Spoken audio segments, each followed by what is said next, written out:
If you think opening a restaurant means waiting years to make a profit, think again.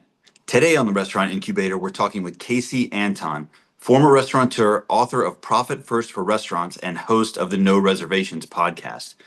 Kasey's mission is simple: to help restaurant owners stop working for free and start paying themselves first. If you've ever wondered how to turn passion into profit without burning out or going broke, this episode is your financial wake-up call. Welcome back to the Restaurant Incubator. My name is Brandon Sharp. I'm the host. As an executive chef, I earned 7 Michelin stars, and now as a chef owner and entrepreneur, I have 3 restaurants here in Chapel Hill, North Carolina. So when Kasey Anton talks about restaurant money, she's not speaking from a spreadsheet. She's speaking from the trenches. A former Boston restaurateur turned financial consultant, Kasey learned the hard way that creativity and chaos don't mix when it comes to cash flow. Her book, Profit First for Restaurants, adapts Mike Michalowicz's best-selling business system into a tool that's tailor-made for the unpredictable world of food and beverage. In today's episode of the Restaurant Incubator, Kasey shares practical, no-nonsense advice for owners who are tired of running on fumes. I listened to this book on audiobook and immediately put what she was saying into action in all 3 of my restaurants. We will talk about setting up accounts to protect your profit, the biggest mistakes that she sees operators make, and how to build systems that keep your dream restaurant from becoming your biggest liability. If you're serious about opening a restaurant without wasting time or money, this conversation will change how you think about every dollar you spend.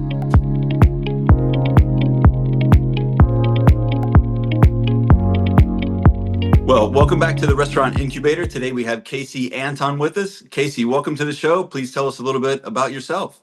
Hi, Brandon. Thank you. Here's what I want to say first, and we were just talking about this. I've been on a lot of podcasts the last couple of years since the book Profit First Restaurants came out, and I often get questions beforehand, and they're similar, and it's great because I know exactly what to say. It's easy breezy for me, and then I get your questions yesterday, and I was like, oh, these are some like direct, intense, like, let's just get into the meat of it. And at first I was like, oh my God, I'm really going to have to think today. But I have to say, I love them. So I can't wait to get into these because your questions are great. You're so thoughtful. But hi, yeah. So I'm Kasey Anton. I'm a former Boston restaurateur. Actually, I've been in restaurants my entire life, from Bonanza, that's like a Ponderosa, from age 13 when they illegally hired me, all the way through just until I sold my last restaurant in 2006. And then what happened was I had my son the same year, and I thought I'd be a stay-at-home mom. That lasted literally 4 seconds. That was the hardest job I've ever had in my life. I knew immediately I could not do it. God bless those stay-at-home mothers. I couldn't do it. It was too hard. Yeah. So I'm like, all right, what am I going to do now? Like, I couldn't go back into the restaurant industry the way I had been, which is the 2 a.m.s and then the 80 hours a week with a newborn, right? I couldn't do that. So I took inventory of what my skill sets were at this point in my life. And I ended up getting really, really good at the numbers. At accounting, I learned QuickBooks inside and out. I kept meeting with different CPAs. I could read a balance sheet finally, a P&L, a cash flow statement. I had to learn those things as a restaurant operator, just so that I could keep the doors open long enough so that I could sell my restaurant versus just having to shut it down. Like, that's where we were at that point. So I had to really learn how to stretch a dollar as far as I could go. And that's what bookkeeping and accounting did for me. So I'm like, oh, well, I got pretty good at this. And then I ended up calling up some chefs that I knew from the industry and saying, hey, I'm doing this now. And they're like, great. Yep. I could use that. I could use that. And then they referred me to, their girlfriend was an interior designer. She sucks at money. Can you help her? I don't know anything about interior design, but went and met with her. 2 + 2 = 4 over there too. I'm thinking, Right. This is great. And then she then referred me to a GC. So then just went from there. I'm like, oh, all these businesses need this thing. So that's where I started my bookkeeping company, which then led into consulting, because once I did the books, getting the business owner to actually look at what I was doing and reading the story, like literally reading between the lines, was the more important part. So that's where the consulting really came from, is getting them to understand that numbers aren't scary and they're important. And I made them fun. Well, your book was certainly fun and captivating. And so I heard it. I put it on, I had a 3-hour drive coming up, searched through some nonfiction stuff on Spotify, and your book came up, and I thought, man, Profit First Restaurants. Okay. Absolutely. That has, several words that I love in there. And so I'm listening to it and I'm driving along, and I've been into the numbers since 2007 when I first had a hotel job and first worked at a place where, the books were open and I was expected to run my department like it was its own company and all sorts of those things. And I've always had a deep interest in the numbers of these restaurants, and I take pride in it. But, I'm an industry veteran that, again, gratefully had early exposure to those numbers as at the executive level. How do you convince industry vets, your restaurateurs of long standing, to change their ways and think with this profit first mentality? What is the biggest objection that they have when you sit down with them the first time? That it's not going to work. Without really any logic or reason behind that. I think Yeah. that is the biggest. It's not going to work because I feel like the reason why they're just so like, yeah, they ain't going to work is because struggle is ingrained in Hmm. our industry. It's what we've been told. So even my parents, when I had said when I was like 6, I want to own a restaurant one day, they're like, oh, no, you don't. That's the worst job in the world. That's the hardest thing you're ever gonna do. That's what we know about the restaurant industry. It's hard. It's long hours. It's razor thin margins. It's supposed to be hard. And I feel like our mind is just literally set in that, that if Hmm. I come along and say, hey, there's a better way, it's going to help things a lot. It's going to be simple and you're going to make money and you're going to love this again. They're like, yeah, no, because it's already set in their head that Yeah. it's not going to work. So that's the biggest thing, is just getting them to trust me, to inch them along a little bit more, and then obviously that's why there are so many case studies and examples throughout the book. Is no, this person did it, this person did it, this person did it. That's the biggest thing I have going for me, is the clients that I finally got over the ledge, and they're like, dude, why didn't I do this years ago? I'm like, I know. So I think that's the best thing I can do. That's very reassuring to hear you say. I feel like that is definitely a part of my collective unconscious, and almost every restaurateur is like, it really is beaten into you that you're lucky to break even. And as you put it in the book, at that point all you're doing is keeping your vendors in business. But listening to Mhm. you, listening to Nick Kokonas talk about how he's engineering 20% profit at Alinea by prepaying for all the beef for the entire season. And like, some of these creative things have been, very enlightening for me. So when I think back to the stories that you told about, the Boston days when you and your friends and colleagues are running a restaurant and celebrities are lined up outside and it's full every night. Mhm. How do you communicate with restaurateurs in boom times and say, yes, things are good, but you can still do better? Does anybody come to you when things are good, or do they wait until things are bad and things are tough to manage before asking you for consulting help? I'd say 99% wait until things are horrifying. They've got mafia money, their balance sheet looks terrible, and they don't know what to do. I'd say Hmm. that's the majority, sadly, that come. I'd say the few that are coming through, well, the best ones are the ones that come in at startup. Hmm. Those are my biggest success stories. They've either read the book or someone told them about the book, and they're about to start their business, and they're like, I want to do it the right way. And I'm like, Hmm. oh, come here, you're in the right place. And if I can get them to start up that way, because then they don't know the bad habits. They don't know the Yeah. other ways. They don't know the bad debt, the mafia money, things like that. They just know like this structure, which is just logic and common sense and built on your model, the one you said you were going to do in the first place. So that's great. It's the people, I would say, for the few that come through that are already printing money, I would say for the most part, they're going to know that that pennies from heaven's not going to happen forever. Hmm. And you should never, ever build your restaurant's, at least financial model, based around a Saturday night in sales. Like, you just Hmm. don't do that. Like that's what I did. That was my biggest mistake, not only in Hmm. my restaurant, and the ones I managed before that. We were Hmm. always building everything around Saturday night, as if that was our goal, is to make Monday, Tuesday, Wednesday, Thursday, Friday a Saturday. Like Yeah. that's where we were putting our efforts, which is ludicrous when I say that out loud. But that's Yeah. what we were doing. Yeah. And so if I can get people to know, build your business model, meaning build your expenses, build everything around a Monday night. Because if Hmm. you can break even or make a little money on Monday, then Hmm. everything else will work out. But don't do it on a Saturday. and then Mhm. hope that every day becomes a Saturday. That's insanity. That's fantastic. Well, so I'm coming to you. I want to open a restaurant. We're going to start from a zero-based budget. You talk in your book. So GAAP accounting, generally accepted accounting principles are revenue minus expenses equals profit. Profit first is revenue minus profit equals expenses. So how do we build? So do you literally start there? Do you literally say check average times covers equals revenue and then subtract profit and then build the expenses? Is that when you're starting with a blank, brand new restaurant and blank piece of paper, that's where you start? I mean, I'd love to. And Mm. that is one angle that I would start to take, but it's more before I'll even go there, Hmm. because it is really hard to get somebody. I think I think the word profit is almost like, I don't know, a jinxed word or a bad word or a swear or something. Like I can't, if I come right at somebody who's new to this, new to me, new to profit first, and I say, we're going to take your profit right off the top, chances are they're going to run for the hills. Like this woman is insane and that's not going to happen because they don't understand how important profit is in a business. They Hmm. assume, and this is what I find, this is not just me making this up. This is what I find with the thousands of restaurateurs I've talked to over the years, that profit is like, you're lucky. You're lucky if you make a profit, and it's party money. It's me go buy my yacht money. That's not what profit. I mean, it might be able to do those things, but that's not it. Profit is the only way that you could pay debt.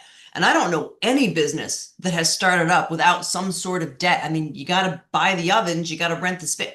There's things you got to do, right? And chances are it's either the money that you personally loaned your business because you're personally wealthy and hate your money. And so therefore you want to open a restaurant, or, you're borrowing from friends and family, or you got a loan or whatever it is. All of that balance sheet money that has to be paid back to someone someday is only paid through profit. So Hmm.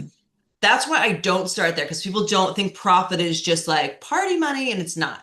So what I do instead is I just build a simple model with them. It's okay, how many people you think are going to come in on an average Tuesday, Wednesday night, let's say? How many people? Okay, what is your check average? Let's look at your menu. All right, so here's our sales. One thing I do, I know it's a little bit off the topic, but one thing I do, especially with someone coming to me new and they're like, yeah, I don't know. Like, I don't know how many people are going to come in. It's a coffee shop, a bagel shop, whatever. Like, okay, well, what's the closest thing like it, store Hmm. like it in your area? Oh, well, there's, an Atlantic Bagel or something. Okay, I want you to go sit out front of there for 1 hour a day at different parts of the day as we build through this. And I want you to just count, just make a stick, a count. How many people go in every Hmm. hour from 8 to 9, then go back 9 to 10? That's how you build your model. You come up with a reason to be like, okay, I can reasonably assume that 50 people are going to come in. And that assumption is based off I saw someone else do it. It's something. You just need something to build. You got to have a model, right? So if we Hmm. have the model, this is how many people, we already know this is what your check average is most likely going to be. And then here are your expenses. And then that's simple. Somebody, for $100 people spend, how much money are you willing to give to food costs, beverage costs, labor? Very simply just build that out. And I like to use an even round number because that's where our percentages come from. And then we just design it to do that using bank accounts. Like we're going to Hmm. design it to do exactly that without having those guardrails up about where the $100 come in, the $100 might just end up going back out, without the guardrails to really give every dollar a job. That's Hmm. when things go awry. I mean, really, the wheels fall off the wagon at that point. Yeah. Yeah. Well, those forms of debt, I just wanted to touch on this quickly because so at the restaurant I'm sitting in right now, we have, I think, 4.5 years left on an SBA loan. At Bluebird, our French bistro, there's about 2 years left on 5-year equipment leases. And so that all, those have to be paid for month after month, year after year, one for 5 years, one for 10 years, like you said, out of profit. And unfortunately, it doesn't show up on the P&L. So, the Right. P&L may say one thing, but the cash in the bank says a completely different one. And one thing that I really tuned into that you said was, paper profit and the difference between, Mhm. the profit that's on a spreadsheet versus what is in the bank account. Do you, first of all, would you mind giving our listeners just 90 seconds on what a balance sheet is and how to, because that, for some reason, I mean, that confused the hell out of me for a long time. And I'm Me finally too. figuring out that, assets equals liabilities minus owner's equity, or plus owner's equity if it's positive. But 90 seconds on a balance sheet, and and how to read the health of a business that way. And then also, what sort, again, with new restaurant owners, hopefully a lot of them are listening today. What do you recommend as best sources of, debt or raising money? Because there are many ways to raise money. Some good, some bad, some healthy, some less so. Yeah. So it's interesting. When we were interviewing for new accountants to come work here at Spark, that's the name of that my consulting company. One of our interview questions is explain a balance sheet to me like I'm 6 years old. Hmm. And because it is so important to understand a balance sheet, but most people do not. I think it probably took me a good 3 or 4 years to looking at them every day to Hmm. finally wrap my head around how it works. And then once you do that, then I can read any balance sheet. But I'm not saying that a restaurateur or chef or an owner necessarily has to understand it to that level. That's my job, so I have work. Hmm. But what they should understand is the balance sheet, in my opinion, is the most important document, financial document for any business because it literally is the spine. It is the backbone of your entire company. Everything starts and ends with the balance sheet because up top, you got your cash, and that's literally cash in your safe, cash in your bar drawer, and cash in the bank. So that's all your cash because that's it. Here's how I think of a balance sheet. If something were to happen and you have to close and sell, and you have to close and sell off and be done with the business that day, your balance sheet will say who's left holding the bag and how much is what your balance sheet's going to tell you. So you'd Hmm. have to go and you have to empty out your safe and you have to empty out all of your bank accounts and just put a big pile of money. Like that's your assets. Like that's your cash assets. Like everything comes in a Hmm. big pile of cash. That's one. Your other assets that are worth some money, right? Because that could be if you own the building, if you have any receivables, you don't often see that in restaurants, but Hmm. sometimes, things that you can, again, you shut your business down, you're closed down. Can you collect on anything? Can you sell your business? Can you sell the equipment? Those are listed as assets. And against those assets are depreciation. And that's how that works, right? So if you're starting up and you're saying, I bought $100,000 in restaurant equipment, which is probably a low end, right? Every year you're going to depreciate that. So it's going to show as less of an asset because just say you had to sell in 1 year. Well, now it's probably only worth 75,000 or 60,000. That's where Hmm. depreciation comes in. But those are more assets. You could sell them, reasonably thinking for that amount of money. All that's the top of your balance sheet. It's like, okay, if I had to sell off everything and drain everything, here's what I'd be left with. Okay, great. If you could take all that home, the chances Hmm. are you can't because the liability part is, do you have any credit card debt? Do you owe any balances? Okay, let's take some fistfuls of cash from everything that you just liquidated. We got to throw Hmm. it to pay off those credit cards. We got to true up with the state and some meal sales tax. We got to, true up if there's any owed tips. That's Hmm. all liability stuff. If there's loans, of course, you got to pay those loans off. So whatever is left is equity. And that is the total equity is the second to last line on your balance sheet. And then in a way, it kind of shows you what the business is worth for that moment in time. And that's Hmm. why it's a really good indicator and a report that everyone should look at. And you want to see that total equity go up month after month, year after year. You're building something, you're building equity, you're building a strong business. That number should be positive and go up. Do I see it negative? All the time. Do I see it go lower? I do. That is an indicator to say either you're in a growth mode and that's okay temporarily, or something's happening in your business model. Let's look at the P&L. Let's look at your cash flow statement and figure out what's going on. So when you are, when it comes to selling or buying a restaurant, what is Mm. the I'm particularly interested in this because you said that you talked about, selling your restaurant in 2006. What do you go through um, as a potential purchaser or as a potential seller of a restaurant when it comes to the valuation? What is the value calculation? And what do you look for on the balance sheet? I feel like because I, on my balance sheet, there are some things on there like startup costs and things like that that I can't sell and get cash for. So take us just through the ins and outs of the valuation of a restaurant that's for sale. Yeah, so I mean, the valuation really comes down to whatever someone's worth is willing to pay for it, right? I Yeah. mean, that's the first thing I say. We do have quite a few people that come through here either wanting to buy or more even wanting to sell. And of Hmm. course, they have these really high hopes of Yeah. what they want to sell it for. And my first thought is it's gonna sell for whatever someone's willing to pay for it. And Hmm. then logically speaking, if I look at your financials, nobody's gonna pay nothing for this. Like I'll say, and Right. here's why. I'll explain to them. And it's number one, your balance sheet sucks. It's you have, let's say, hundreds of thousands of dollars in loans and AP and liability, and you've Hmm. got $3,000 in the bank. Like that's a problem. Like that, and that would equal a total negative equity, and Yeah. nobody's going to want that. Right. So like there are things like that that you'd want. First of all, every business should be built to sell, whether or not you want to chain yourself to it and never sell it in your whole life. It doesn't matter. You should always build to sell, Hmm. and you want to make sure you have a really positive balance sheet, and you want that total equity number to be up. And the way to do that is to have way more cash in the bank than you owe in liabilities.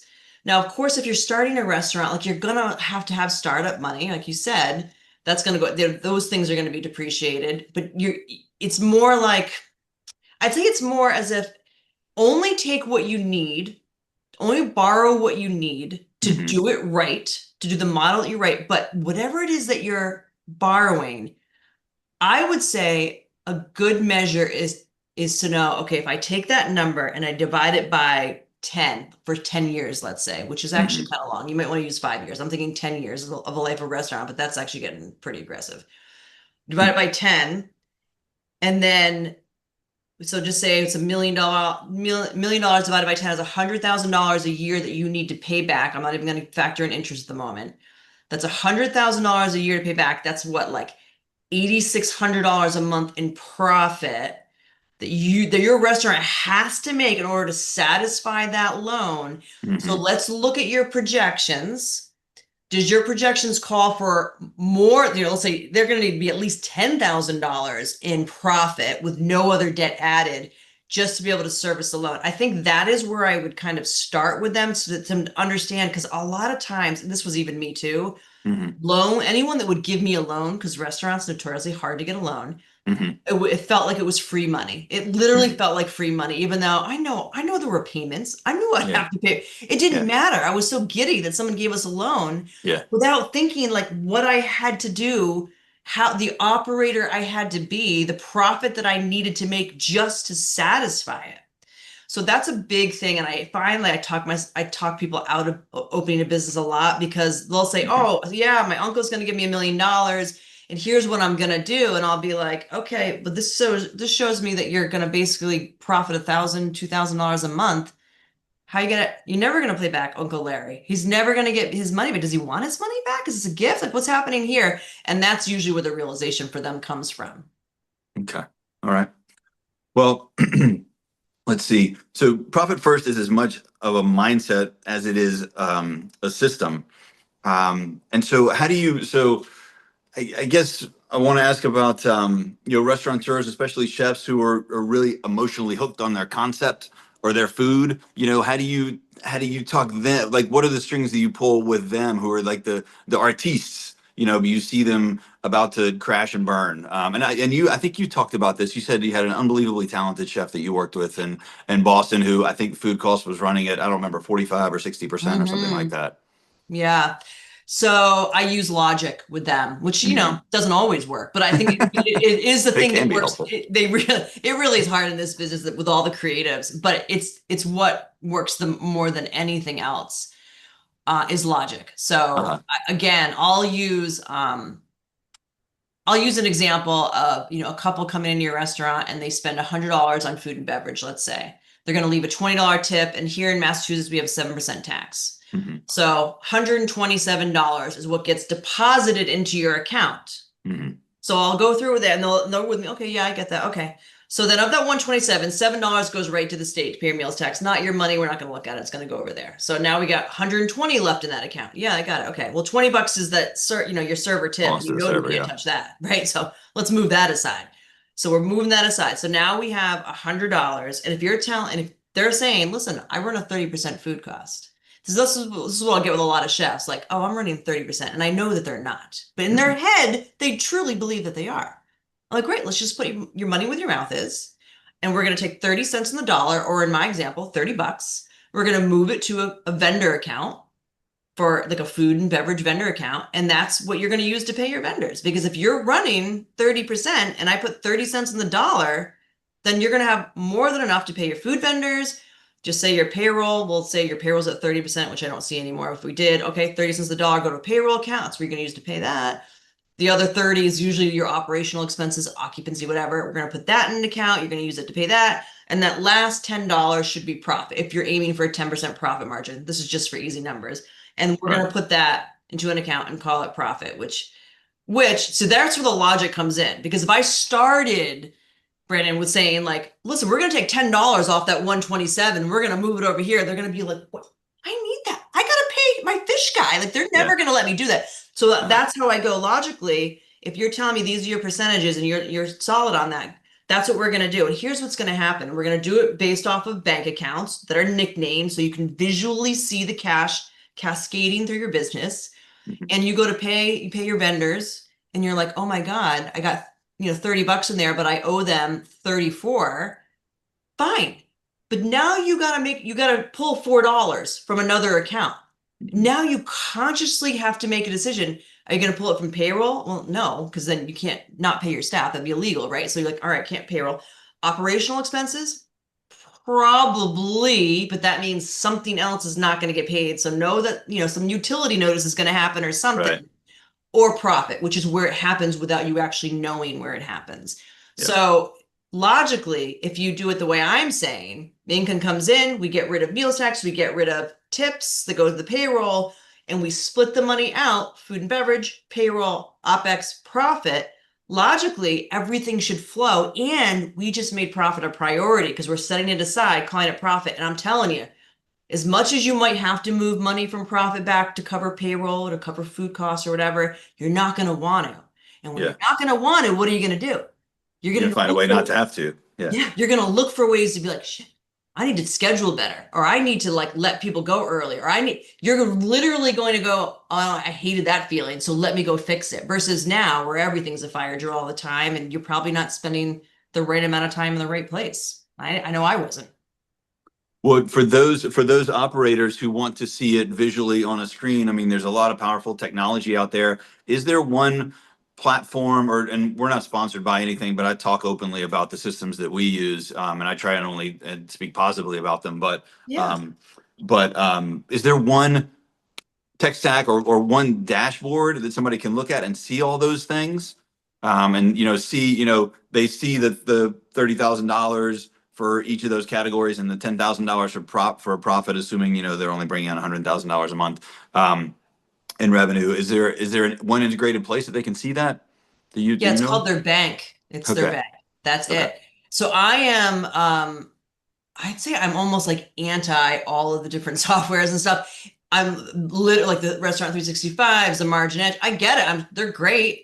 Mm-hmm. That is not who I'm working with right now, because I'm more working with the 1 to 3, maybe 5 unit operators. That's kind of where I find the most struggle. It's where I can do the most good. And I do if they're not even fixing, their business model, fixing what's wrong, they don't need to buy an expensive software to tell them that. I can tell them that with like a pencil and paper. But to do what I'm saying, it is literally money with your mouth is bank account. So it's whatever bank you're using. Hopefully there are no fees, no minimums. If not, I would recommend switching, because there are a million banks that'll do no fees, no minimum. Nickname the accounts. It is worth the 30 minutes it might take to set them up. And then every time money comes into that income account, based off of your percentages, you just keep transferring. So income account goes to 0. You populate all the other accounts. More money comes in, income account goes to 0, because you're transferring money to all the other accounts. And that's, if anything, if I were to advise a restaurateur to do anything, even before like QuickBooks, whatever, I'd say do that with your bank. Because that's the guardrails. That tells you where you can spend money, where you can't. It tells you when your food cost is too high or your labor is too high, right there, visually in dollar amounts. Got it. Okay, cool. One of the sort of gremlins that we always had to deal with back in the old days with paying shift 4 for credit card processing. Now we pay it through our POS system. What do you make of? Do you see any worth in these companies that claim to do, will sign up for us and we will completely eliminate credit card processing? Like that's not possible, right? You still have to pay some sort of subscription fee. Oh my God, is there anyone saying that? Yeah. So they're in the business to lose a lot of money. I'm very curious about that business model. I can't even Yeah. imagine because MasterCard and Visa set the rate, and so does American Express. Like Right. set their Right. rate, and that's like, and you can look that up. That's public knowledge of what their Mhm. rate is, 1.2, 1.7, whatever it is. It fluctuates a little bit. And then obviously the third party, the processor has to make something. So it's Mhm. just like whatever the least amount you can tack on to what Visa, MasterCard, American Express set is what is the best that you can possibly do.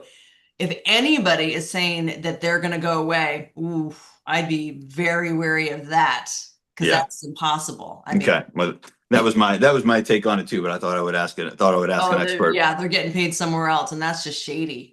Can't even Well, imagine. when you start to dig into someone's books for the first time, they brought you on, they're on the brink of collapse, they have creditors that they owe. What are some red flags? What are the two or three biggest red flags you see in their books? Is like, whoa, this is a big mistake, or you're hiding something, or you're missing something when it comes to looking at their P&L.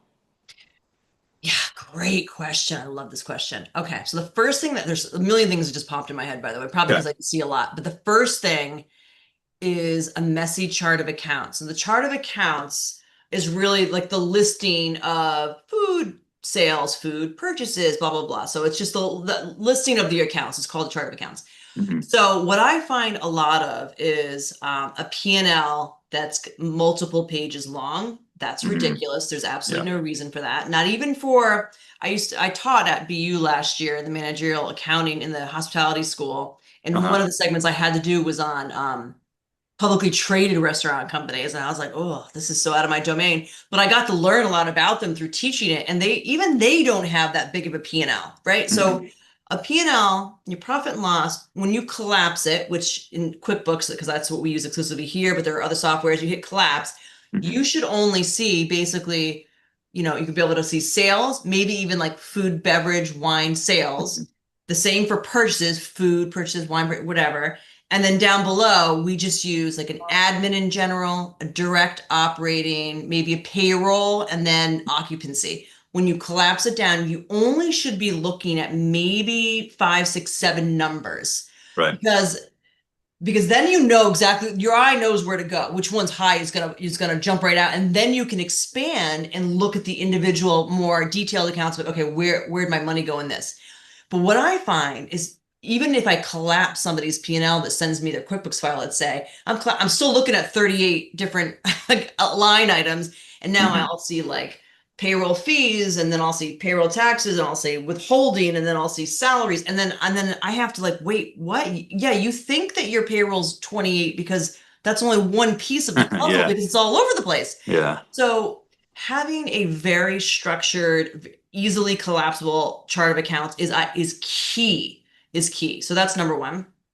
Number two is probably um, that the paper profit, so the net income on the bottom of that P&L is only a one part of the story.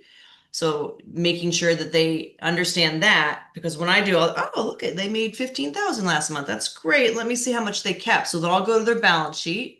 And the first thing I do is I look for an account named profit, and hopefully there's $15,000 in it. And how often does that happen? Never, never. So then I'll find out, okay, why isn't that $15,000 in net income in a profit account with 15,000 in? And I will be able to see on the balance sheet if it's structured and reconciled properly. Like everything should make sense on that balance sheet. And one thing that we find is a lot of negative liabilities. You should never have a negative liability unless something's wrong. So really making sure that you understand the liabilities. If you don't have that 15 grand in profit, why? You should know in a blink of an eye, this is why I don't have it there.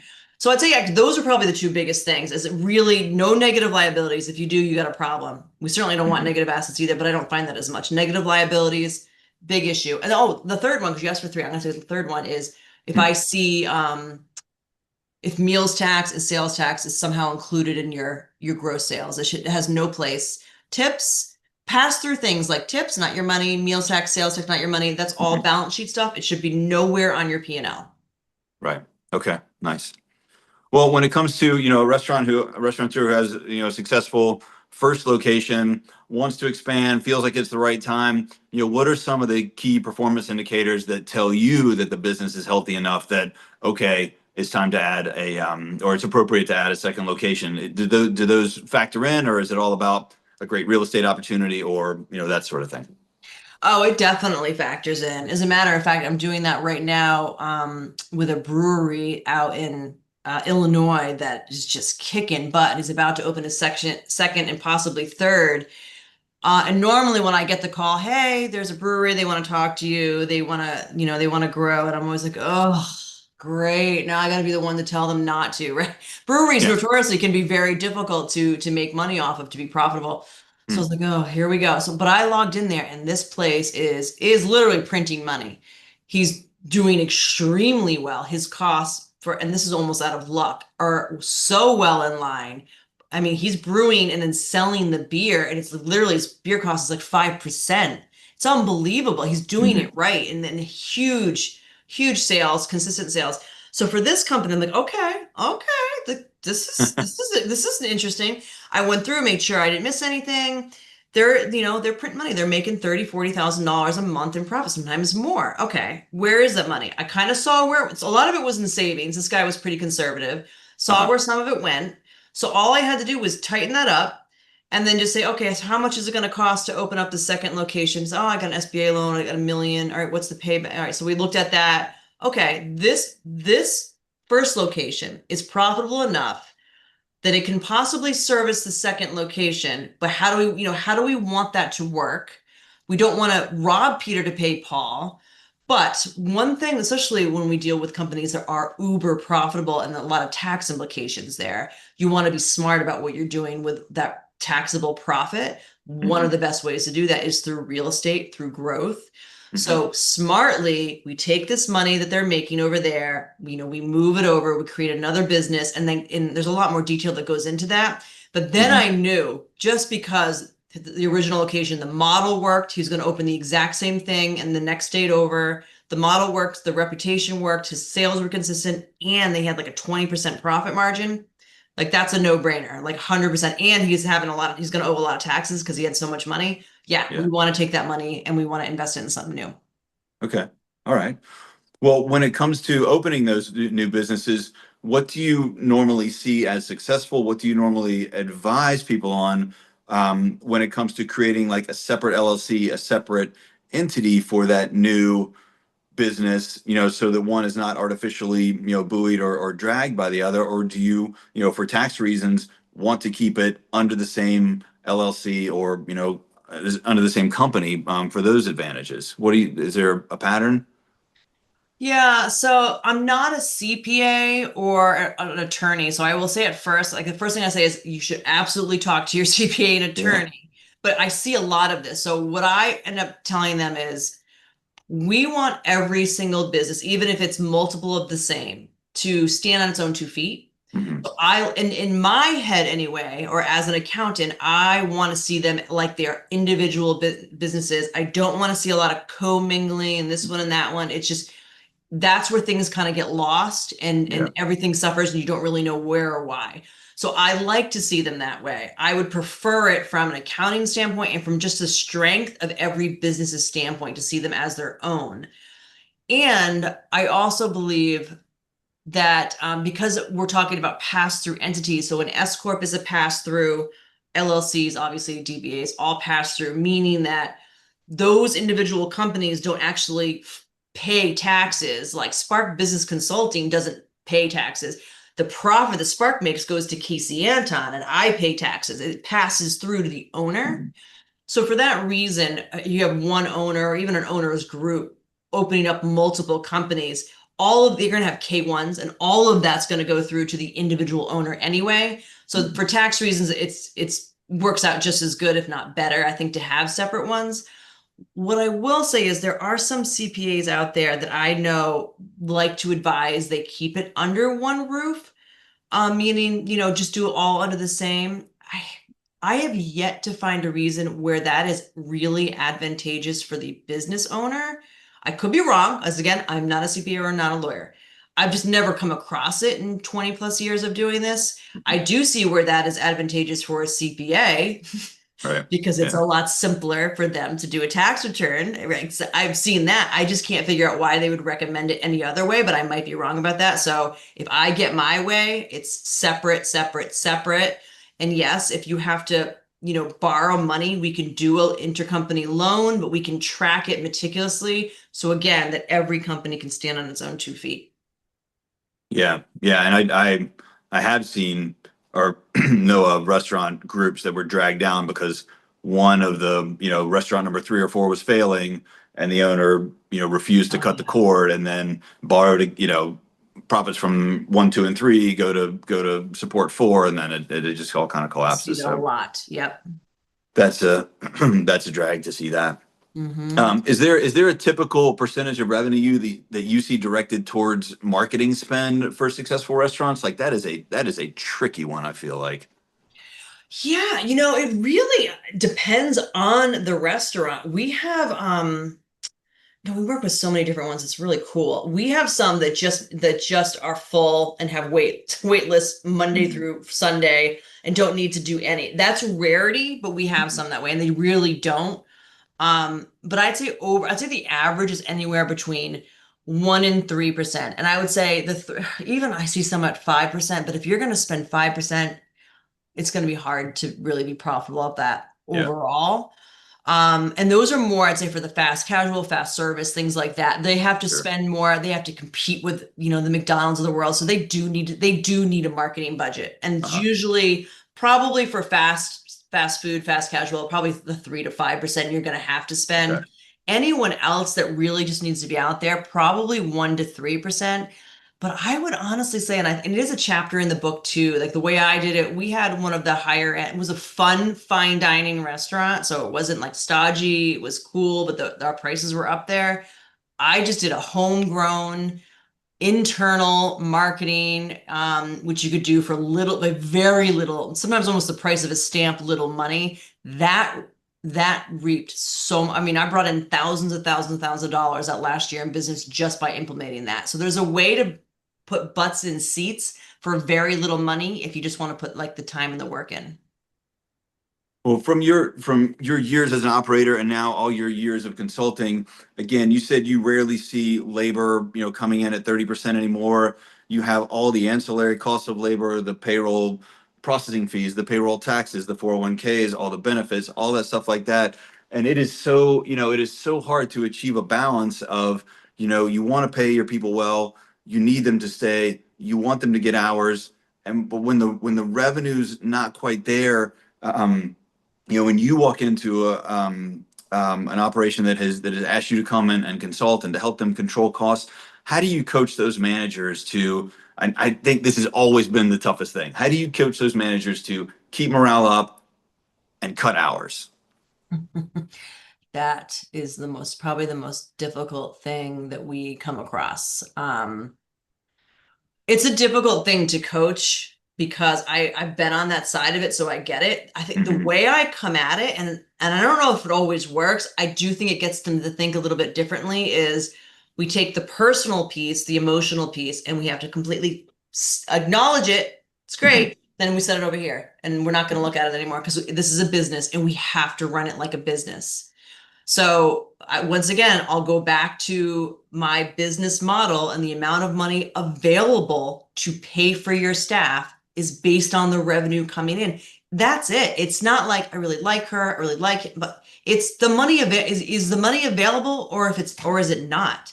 And I'm giving a presentation next week actually with another consultant. He was telling me about this company, and they sell sandwiches, but I think they do something else. Maybe they were a brewery, but this was a company just doing like the food part, Mhm. and they had all the staff, and he went in there and they couldn't figure out why they weren't making money. And the bottom line is that on this one Thursday they sold, I think, like 8 sandwiches, and there was like 3.5 people working to make 8 sandwiches, and they didn't want to get rid of anybody. Yeah. because, they could have maybe made 20 sandwiches that day instead. If people, you know what I mean? So it was just Yeah. like, okay, so if that's $100 a day, if that's $100 a day selling 8 sandwiches, if you're lucky, right? It's $100 a day. Then I think the visual to the manager for me is I'm gonna bring some money, some cash, and I'm gonna count out $30. I'm like, here, or 35, so it's a 35%. Here's $35. How do you want to divvy that up among the three people, including yourself? How are we doing that? Yeah. That's how I have to get down to it, because that's all you have to pay them. So Wow. that's Yeah. the That is a mindset shift. nice, nice. That is a really useful exercise when you break it down into physical greenbacks like that. Yeah.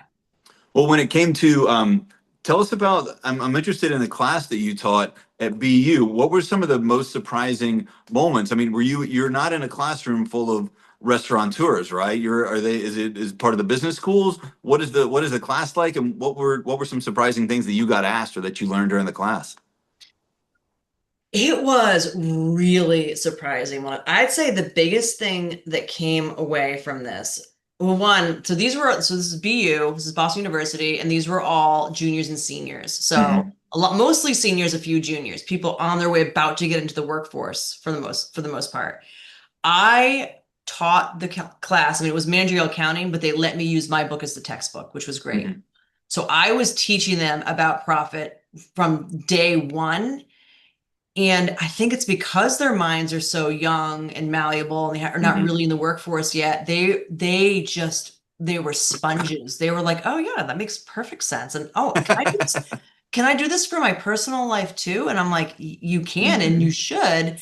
It's Yeah. going to look different, but yeah, it's basically, again, you got money coming in, every dollar a job, and that's how you design your life. You design your business the same way. So that was great how they were just like, this makes it, like, there was no pushback. I think that was probably the biggest thing. There was zero pushback. They were like, Mm-hmm. "Oh, that makes perfect sense. I'm going to do that."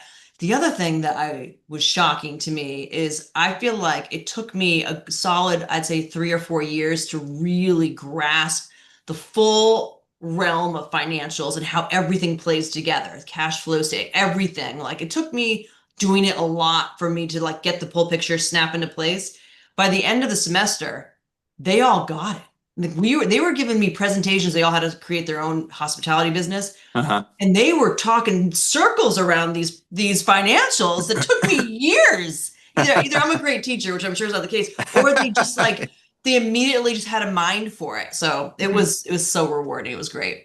That's fantastic. I wish I could have taken that class when I was in college. Me too.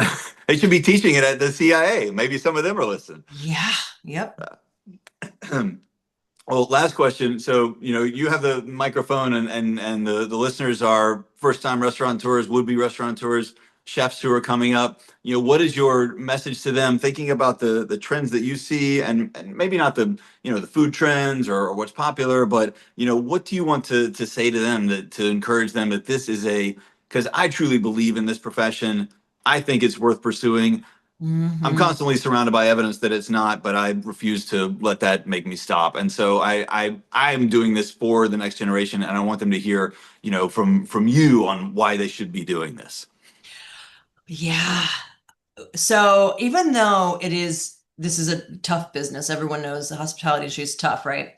There are some that do it extremely well, right out of the gate, or have learned to turn it around and just excel. And by excel, I mean they get their costs in line, they're profitable, and they're able to take that profit and either grow themselves personally, grow their business professionally. So it can be done.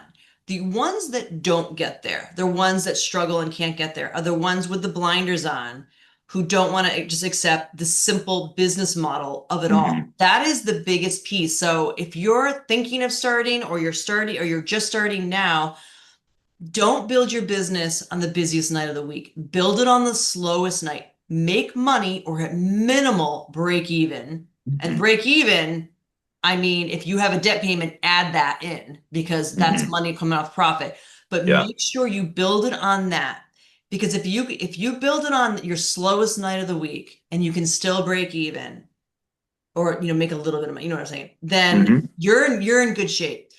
If you build it on your slowest night of the week and you're like, "Oh, I'm gonna be at negative $10,000 the slowest night of the week," that I want you just to, that's not the end of the road necessarily, Mhm. but I want you to know that, because if you do have a lot of Mondays in your future, the only way to support those Mondays is with debt, right? And you have to overcome that. And if you can't overcome those Mondays and get them to break even, or get the other days to be so good that Monday's a wash, then you're just going to keep back plowing more debt. And you need to, here's the last thing I would say on this, is that figure out, if you can, your stomach for debt.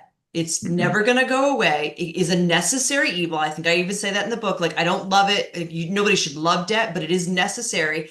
But you've got to control it. Don't let it control you. And you got to find that place. So if you're thinking, if you personally end up being in the hole 50, 100, 150,000, whatever it is your threshold is, Mhm. know that that's where you cut your losses, and it's okay to do that. But Mhm. everything's going to come back to the business model, being profitable, using that profit wisely to pay down debt, to grow whatever it is. And the best way to do that, I think, is through bank accounts, but just make sure you keep that in line, keep your eye on the numbers, and you really could come out of this. Like I said, we have businesses that are just doing incredibly well and growing like weeds, and it's because their business model is so in sync. Awesome. Thank you so much. Well, tell the listeners where they can find your book, podcast, social media, anywhere else you want to be found. Yes. All right. So the book, and is available anywhere. It's called Profit First for Restaurants. It is a derivative of the original Profit First book, which you may not have heard of. Came out over 10 years ago, and it's a huge bestseller. Get that on Amazon. You can get it on Spotify, Audible, anywhere where books are sold.